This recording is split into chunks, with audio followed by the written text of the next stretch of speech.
Bikepacking can be difficult. It requires packing prowess,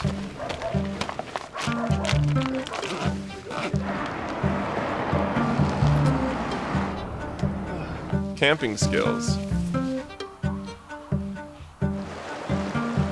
and depending on the terrain, solid bike handling. Bikepacking the Silk Road mountain race is another thing entirely. Covering 1,800 kilometers and over 30,000 meters of climbing, the race route weaves its way through the towering Tian Shan mountains of Kyrgyzstan. Riders traverse forgotten Soviet roads, dirt paths, and single track as they brave the elements and enjoy the views of a rugged landscape and the hospitality of a gracious people. But how to do it? Step 1. Learn the route. Competing in an unsupported bikepacking race means you have to find your own way. Unmarked roads crisscross the Kyrgyz backcountry, and if you're not paying close attention, you can easily find yourself miles up the wrong side of the valley. Following the GPS track out of the town of Talas, you head straight into the wild northwest of the country, and the route becomes immediately remote. Within just 50 kilometers, you'll reach Tarik Pass at a staggering 3,376 meters. Yeah, we're good. I'm not really sure. We're very high. We came quite far. We've got very, very, very far to go. It was pretty hard. I'm sure it will get harder. Is that a good recap? I don't know. While the route does pass through many villages and resupply points, there are huge sections without anything but the occasional yurt camp.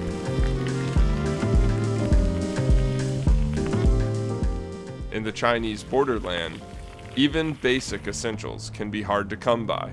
Yeah, just nothing. Even water, there's no water at all here. I was thinking, the river, there is like a river, but there is no water at all.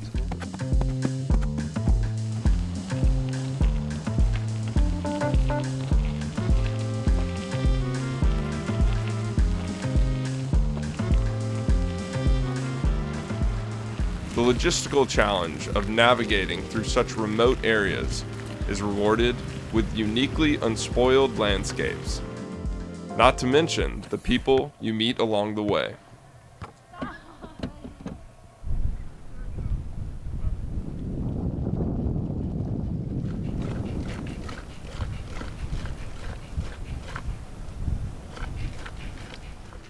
Kyrgyzstan is a rural country. Roughly a third of the population live in urban areas, while the rest are spread out across the hills and the mountains.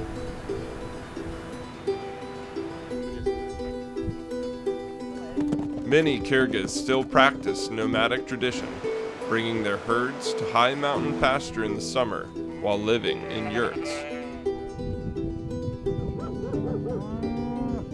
Even deep in the mountains, you can count on running into Kyrgyz folks ready to offer shelter or a quick fix of your car.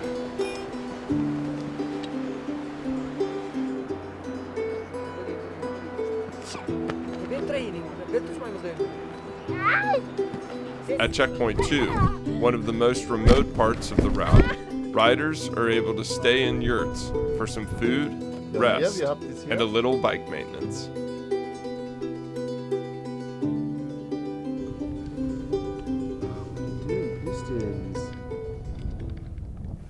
That's just not moving at all.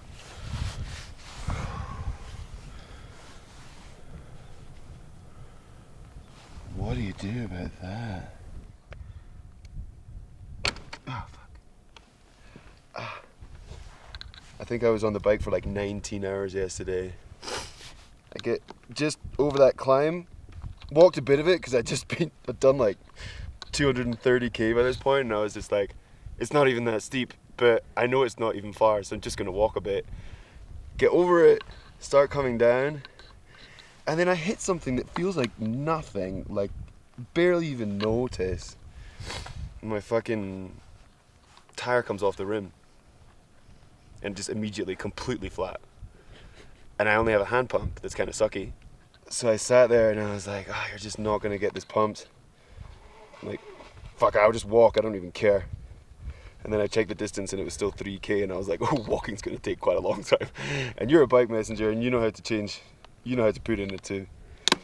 So I put in a tube, which was incredibly annoying. Not because putting in a tube's annoying, but because I've still got 600k left of a big race, and tubes are like a questionable idea, you know?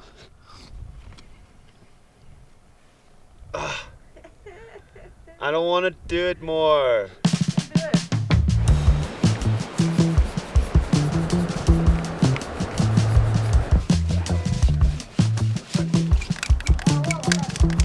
Traversing such treacherous terrain means you need to know a thing or two about bike repair. That's teamwork. We both hold the tire, no one pump. And be ready to fix flat tires. One last pinch flat before we wrap this up. At least once a day. A lot of flat tires.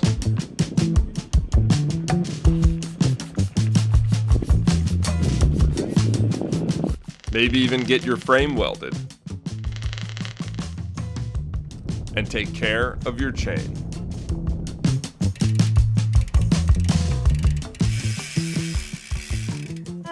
Yeah, Kyrgyz was brutally tough. Had a snowstorm while I was doing it, and it's like, I think because of the landslides, it was just really steep and really difficult, and like my bike weighs a little bit more than a third of my own body weight, so I have to just carry it on my back to get up that stuff, and it's fine. Like, I kind of dig feeling that strong, but at the same time, it was exhausting. I really thought I'd be done by today, but whatever. Still having fun. This chain is just hopeless.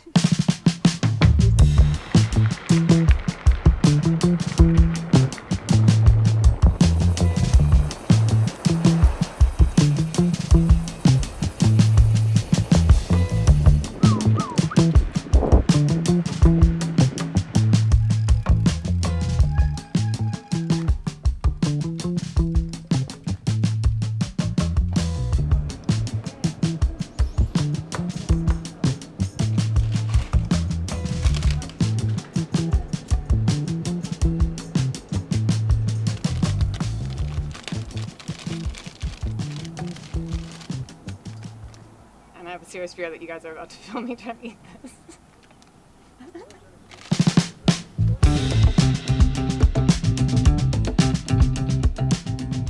Often riding up to 18 hours in a day, it's important for you to drink and eat as much as possible. Whether it's soda, water, bread.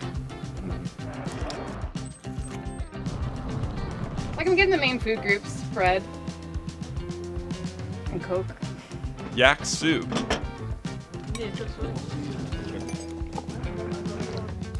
Ice cream. Fish. And even cucumbers. Every calorie counts. Okay, so I've got a couple Snickers. I've got the Kyrgyzstan brand smoked cheese. It's like 5% mozzarella wrapped in smoke and salt. It is like a bunch of little braided strings. So if you want salt and fat, it's perfect. Yeah, it looks like aside from that, I've got 2 Snickers to get me through to Kalsul, so I need to be efficient, and a bag of granola. Yeah. Oh yeah, and a whole lot of soda. So In rare circumstances, you might even opt for beer. Where did you come from? I'm from Czech Republic, Czechia, Prague.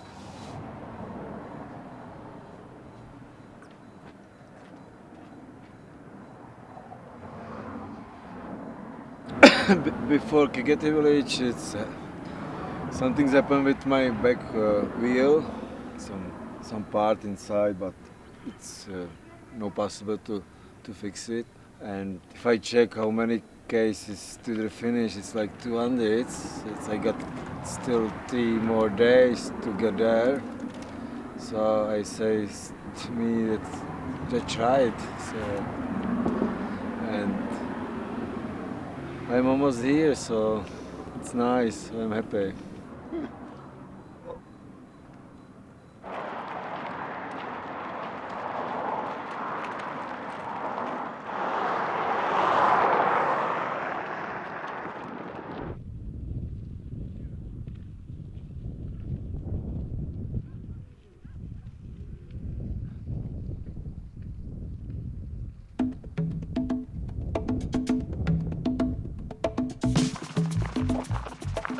While you certainly won't do as much walking as Martin, Bike is a major part of the Silk Road mountain race.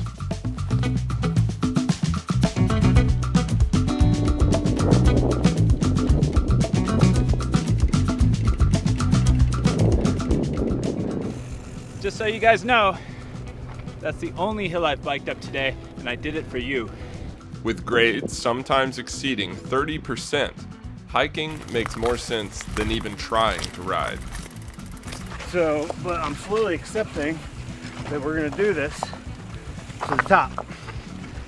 And I know it'll let up, but it's all good. Everyone had to do it. Certainly a piece of the trail you won't forget. Earlier we had Jacob's derailleur brake, and so it doesn't really matter because you see what we're doing. You don't need a derailleur to do this. Worse still, you have to scale the old Soviet road, climbing over 300 meters in 1 kilometer. Not only is the road overgrown and steep, it is dotted with barbed wire left over from the Cold War. Someone should teach these Soviets a thing or two about building a road, eh?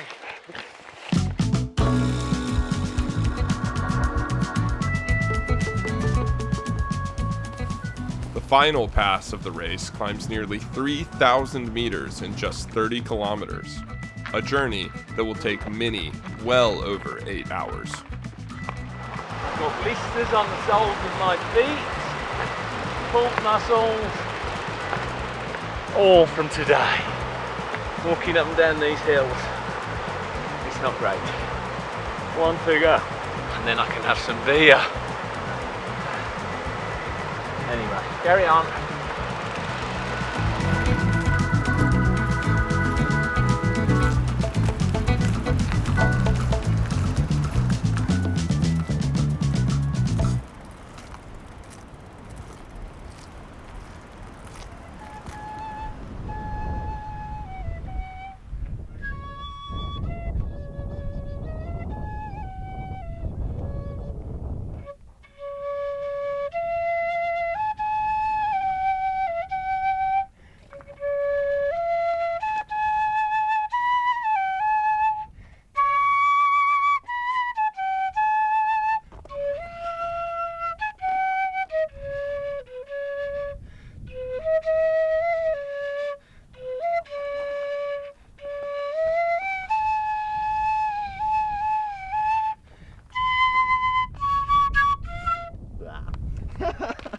Okay, let me please. Sorry.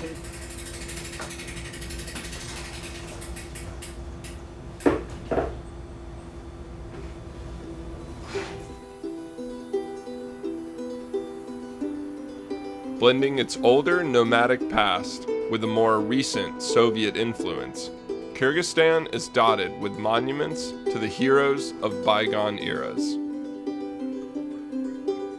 From the horse lords of the 18th century and traditional Kyrgyz hunters, to Vladimir Lenin. Grandiose Soviet statues can be found all across the country.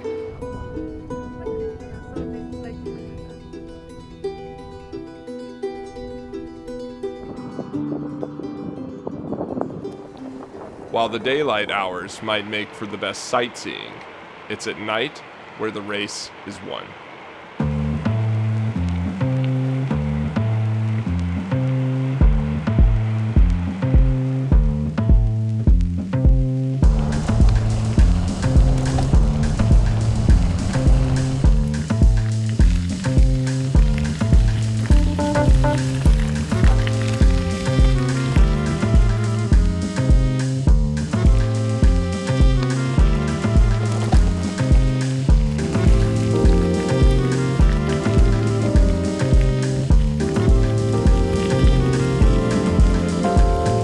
While it's possible to finish the race within the 16-day limit riding only during the day, to be competitive, you need a good set of lights and a lot of confidence.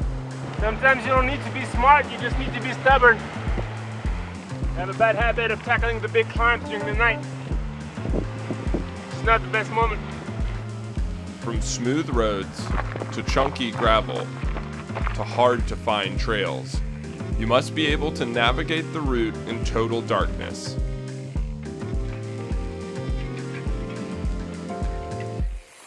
But it isn't always easy. That's fucking stupid. There's an actual road that we left to get here. It's gotta be a mistake.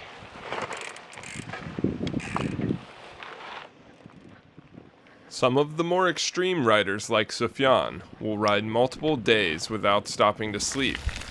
But on a race this long, you eventually need to get some shut-eye.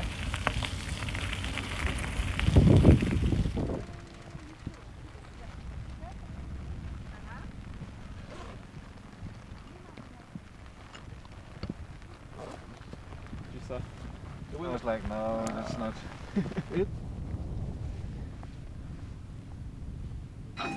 So we're at the checkpoint 3.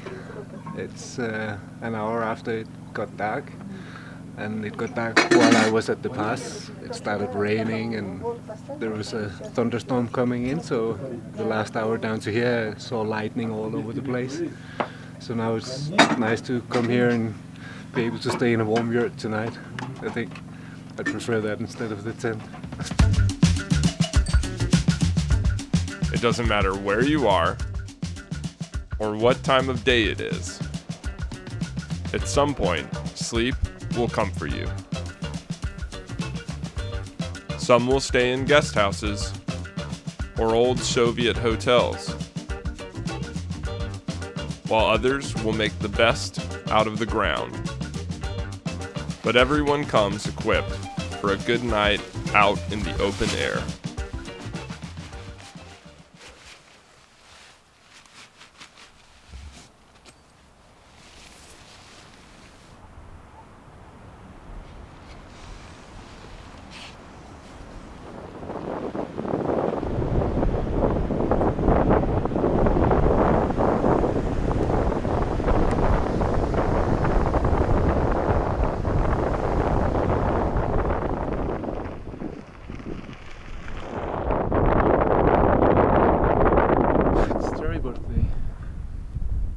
Every day is worse than the precedent one.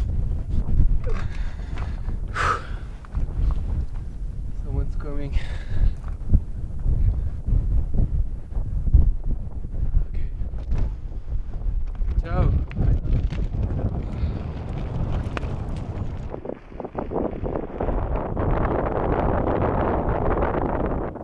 This wind is windy. It's a windy wind. I don't know. It's fine. I'm Scottish, right? I can have wind blasted at me.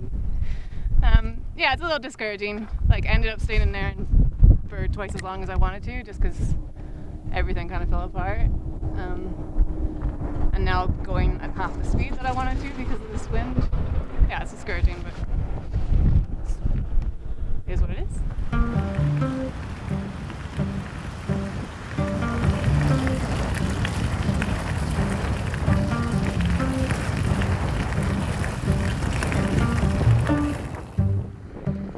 high altitude, barren plains of Kyrgyzstan leave you fully exposed to extreme winds, rain, and worse. While the latter can be brutal, it's the headwinds that are the most discouraging. Right, yeah, this wind is just relentless. My God, this wind is incredibly strong. It's almost like sandstorm on this wind. With the wind, yeah. Yeah. I'm starting to get into a rhythm. I certainly shouldn't be where I am now. I should be way back there, so I'm surprising myself.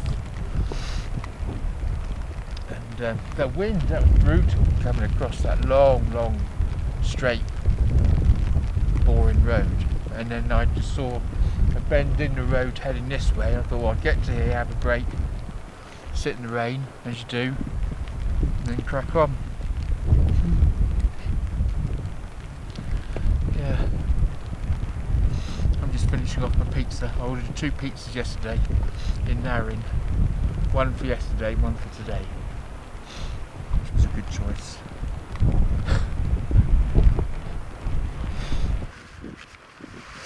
Shouldn't be here.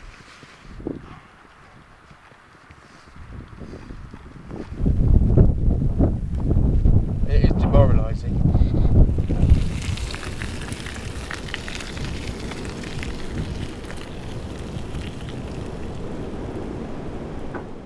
Be it your bike, your body, or your mind, there will come a moment when things start to unravel. I'm here to suffer. In a race where only half of the field finishes, you'll need to decide to scratch or carry on. The loneliest dot gets documented. I'm the most isolated dot. I haven't seen anyone in days. And then the one time there were people, I was like, people. Of course, I had my pants off and I was like taking a swim, and I was like, no. I've had no one to talk to. Sharing. Yeah. I'm like, anything else you want to know? Well, the last one cleat. So I've been cycling from kilometer 300 with one cleat basically, which was okay. And then yesterday my rear brake just gave up, so now I only got this one left. The other one doesn't. I wanted to ride all night, and then I thought about what it would involve, and the bumpy roads, and the darkness, and the going really slow for hours and hours by myself. And I remember all the nights where I did this, and I was like, I can't do this. I can't do this one more time. You know, I fell in a river a few days ago, and I bruised my knee, and maybe I put power in the wrong way on my leg, so this whole part is, I don't know how you call it, contracting, but not like it should. So. Move until I can't move, and see if that gets me any closer to the finish line, or if I'm still like on this road. I don't know. I'm looking forward to it being done. I don't mean that to sound negative. I'm having a good time, but I'm looking forward to having other good times away from this with clean hair. It's a bit embarrassing because he probably has a broken collarbone and a broken hand, and he's like still crushing me. The Russian road coming out from CP2, why would they do that? And then you had got this really nice single track back down to that border road, and I was going down there, all smiles and everything, and then all of a sudden I just find myself on my back. I'd flipped, and this slack pack had gone into the wheel and just stopped dead. And I thought I don't know what I've done to my shoulder, and I damaged my hand. And then and I thought that was going to be game over, but I've got here from there, so it can't be all bad. No. Okay. See you guys later.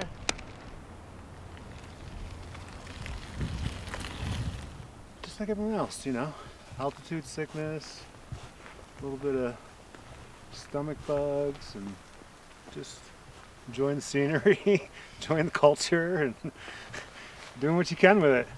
It's a heck of a ride, though, wouldn't you say? Oh yeah. But you know, we have a goal. We're getting a checkpoint too.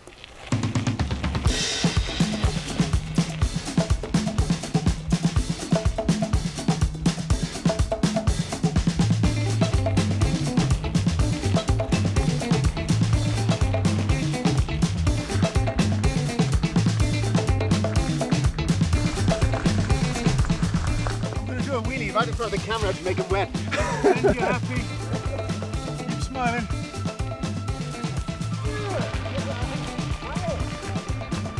Oh, that's the silly stuff again.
When all is said and done, tears are shed, Such a big thing.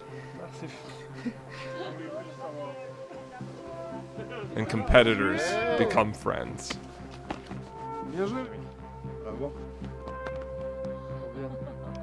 Win, race, or get to the line, you'll head home a little braver, a lot stronger, totally exhausted, and bursting with memories of a beautiful country and a once-in-a-lifetime adventure.